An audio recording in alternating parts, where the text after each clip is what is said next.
YouTube viewers அனைவருக்கும் வணக்கம். நான் உங்களோட அலெக்ஸ். இன்றைக்கி நம்ம பார்க்க போகிற படம் வர்ஷா, லகுபரன், கீர்த்தனா, பிரியன் மற்றும் பலர். இல்லை, மொத்தமே 4 பேர் தான் அந்த படத்தில். ஸோ இவங்க இந்த 4 பேர் நடிச்சிருக்க படம் தான் அரணம். இந்த படத்தோட ரிவ்யூ தான் இன்றைக்கி நம்ம பார்க்க போகிறோம். இதோ நம்மளோட சேனலை சப்ஸ்கிரைப் பண்ணல, உடனே சப்ஸ்கிரைப் பண்ணுங்கள். பக்கத்தில் இருக்க பெல் ஐக்கானை கிளிக் பண்ணுங்கள். என்னோட ரிவ்யூ உங்களுக்கு பிடிச்சிருந்தா லைக் பண்ணுங்கள், உங்கள் ஃப்ரெண்ட்ஸுக்கு ஷேர் பண்ணுங்கள், கமெண்ட் பாக்ஸில் கமெண்ட் பண்ணுங்கள். அரணம் இந்த படத்தோட ஹீரோ பிரியன், அதாவது பாடலாசிரியர் பிரியன். இவர் தான் இந்த படத்தோட ரைட்டர், டைரக்டர், ஆக்டர். ஸோ இவர் வந்து எழுத்தாளர், அதாவது பாடலாசிரியர் வேலையை விட்டுட்டு டைரக்ஷன் ஃபீல்டில் இறங்கியிருக்காரு. இந்த படத்தோட ஆன்லைன் கதை என்ன அப்படின்னு பார்த்தோம்னா, ஒரு பெரிய பங்களா, அந்த பங்களாவில் வந்து வயசான ஒரு தாத்தா இருக்கிறாரு. அவர் வந்து பிரியன் அவரோட தம்பியை தத்தெடுத்துட்டு வர்றாரு.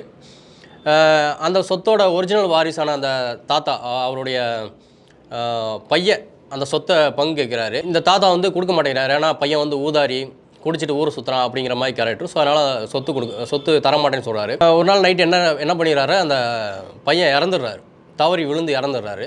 அதுக்கப்புறம் ஒரு 20 வருஷம் கழித்து கதை நகருது. ஒரு நாள் பிரியன் வந்து ஒரு ஊரில் வேலை பார்த்துட்டு இருக்காரு, தம்பி வந்து இன்னொரு ஊரில் படிச்சுட்டு இருக்கிறாரு.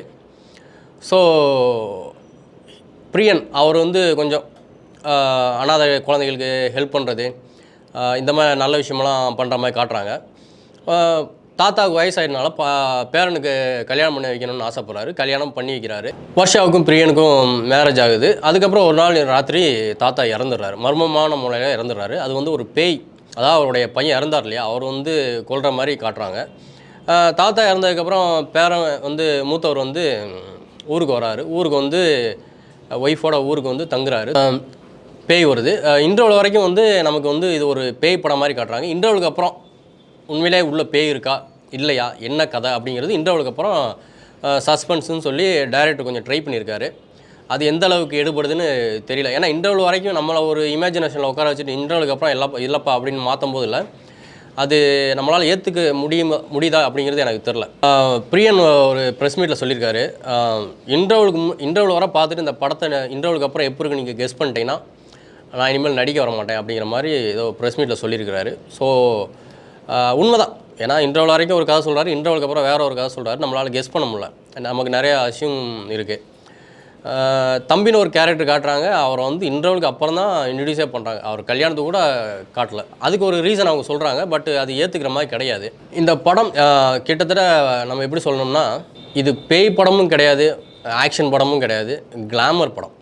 எப்படின்னு பார்த்தீங்கன்னா, கல்யாணத்துக்கு அப்புறம் அந்த படம் ஃபுல்லாகவே வந்து இவங்க 2 பேரும் பயங்கர க்ளோஸாக ரொம்ப கிளாமரான சீன்ஸ் தான் அதிகமாக காட்டுறாங்க. இது வந்து சின்ன குழந்தைங்க உட்காந்து பார்க்க முடியுமான்னு கேட்டால் தெரில. இந்த படத்தை எந்த ஜானரில் எடுத்துக்கிறதுன்னு எனக்கே தெரில. அப்படி ஒரு படத்தை எடுத்திருக்காரு. என்ன கேட்டால் பிரியன் வந்து ஒரு பாடலாசிரியராகவே இருந்திருக்கலாம். எதுக்கு டைரக்ஷன் ஃபீல்டில் வந்தான்னு தெரில. இந்த படத்தோட குவாலிட்டி பார்த்தோம்னா ஒரு சீரியலோட மோசமான ஒரு குவாலிட்டியாக இருக்குது. சீரியலோட மோசமான குவாலிட்டி. நம்ம வந்து இப்போ நிறையா சீரியல்லாம் பார்க்குறோம், அதில் இருக்கிற ஒரு மேக்கிங், அதில் இருக்கிற ஒரு ஃபிலிம் குவாலிட்டி கூட, ஒரு கலர் கரெக்ஷன் எதுவுமே இல்லை. சீரியல் ஆக்டர் கொடுக்குற எக்ஸ்ப்ரெஷன் கூட இந்த படத்தில் யாருமே கொடுக்கல. பிரியன் வந்து அழுகிற சீன்லாம் காட்டுறாங்க, அப்படி குனிஞ்சிக்கிட்டு அதை அழுகிறாரா இல்லை என்னன்னே புரிய மாட்டேங்குது. அப்புறம் இந்த படத்தில் நிறைய கேரக்டர்ஸ்லாம் நடிச்சிருப்பாங்க. அவங்க கேரக்டர் எப்படி சூஸ் பண்ணியிருப்பாங்கன்னு நான் நினைக்கிறேன்னா, ஒரு டீ கடையில் போய் ஒரு ஷார்ட் எடுக்கிறாங்க. ஒரு டீ கடையில் ஒருத்தட்ட பேசணும்னா, அங்கே டீ குடிக்க வந்த ஒரு பையனை நிப்பாட்டி, தம்பி 2 சீன் டைலாக் பேசிட்டு போப்பா அப்படிங்கிற மாதிரி.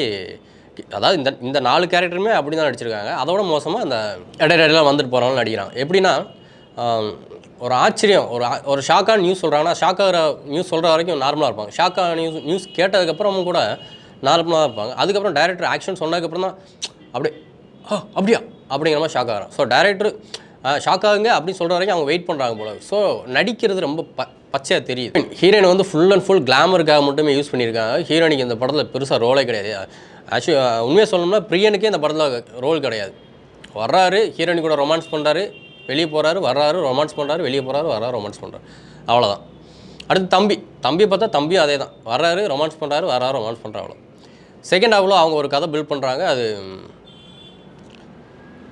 மெர்ஜ் ஆகலை, கதையோட மெர்ஜ் ஆகலை, லாஜிக் இல்லாமல் படம் ஃபுல்லாக லாஜிக்கே கிடையாது. 100 வருஷம் சினிமா நம்ம பார்த்தும் நம்ம கற்றுக்கிட்ட விஷயம் என்னாக்கு. இப்போலாம் சின்ன பசங்க கூட ஷார்ட் ஃபில்மே நல்லா எடுக்கிறாங்க. பட் சினி ஃபீல்டில் இத்தனை வருஷம் இருந்துட்டு, பிரியன் இத்தனை வருஷம் இருந்துட்டு ஒரு படத்தை மேக் பண்ண தெரிலனா தெரில என்ன எப்படி சொல்லணும்னு எனக்கு தெரில. அவர் நல்லாவே பாட்டு எழுதிட்டு இருந்தார், அந்த வேலையை அவர் பார்த்துட்டு இருந்திருக்கலாம். அப்புறம் ஆஸ் யூஷுவல் பேய் கதைனா, ஒரு தூரத்தில் ஒரு பானை சவுண்டு கேட்கும். அதாவது ஆள் இல்லாத ஒரு வீடு, தூரத்தில் ஒரு பானை சவுண்டு கேட்கும். அந்த பொண்ணு தனியாக அந்த பானை சவுண்டு கேட்டுட்டு போகுது. எங்கேயாவது பானை விழுந்தால் ஒரு வீட்டிலேருந்து எந்திச்சு போவாங்களா? ஏன் ஹாரர் படம்னா இப்படி தான் எடுக்கணுமா? ஒரு ஆட்டுக்குட்டி கத்துதுன்னு நடுராத்திரியில் 12 மணிக்கு காட்டுக்குள்ளே போகுது. போய் ஆட்டை பிடிச்சிட்டு வருது. அங்கே எதையா பார்த்துட்டு பயந்துட்டு ஓடியாது. திரும்ப அதே காட்டுக்குள்ளே திரும்ப போகுது, பயந்துட்டு ஓடியாது. எதுக்கு அந்த சவுண்டை கேட்டுட்டு காட்டுக்குள்ளே போகணும்? எதுக்கு திரும்ப ஓடிடணும்? ஒரு பேய் படம்னா இப்படி தான் எடுக்கணும்னு ஒரு ரூல்ஸா? சத்தம் கேட்டால் உடனே அதை போய் பார்க்கணும், ஏதாவது ரூல்ஸ் இருக்கா? எழுதி வச்சுருக்கான்னு எனக்கு தெரில. இந்த படம் பார்த்துட்டு வந்து நான் தலைவலி மாத்திரை போட்டது தான் எனக்கு மிச்சம். நான் இதுக்கு முன்னாடி ரிவ்யூவில் நான் சொல்லியிருப்பேன், ஒரு தடவை தயவு செஞ்சு படத்தை போய் பாருங்கன்ட்டு. பட் சத்தியம் நான் இந்த படத்துக்கு நான் சொல்ல மாட்டேன். மனதைரியம் இருக்கிறவங்க மட்டும் இந்த படத்தை போய் பாருங்கள். அடுத்த ரிவ்யூவில் மீட் பண்ணலாம்.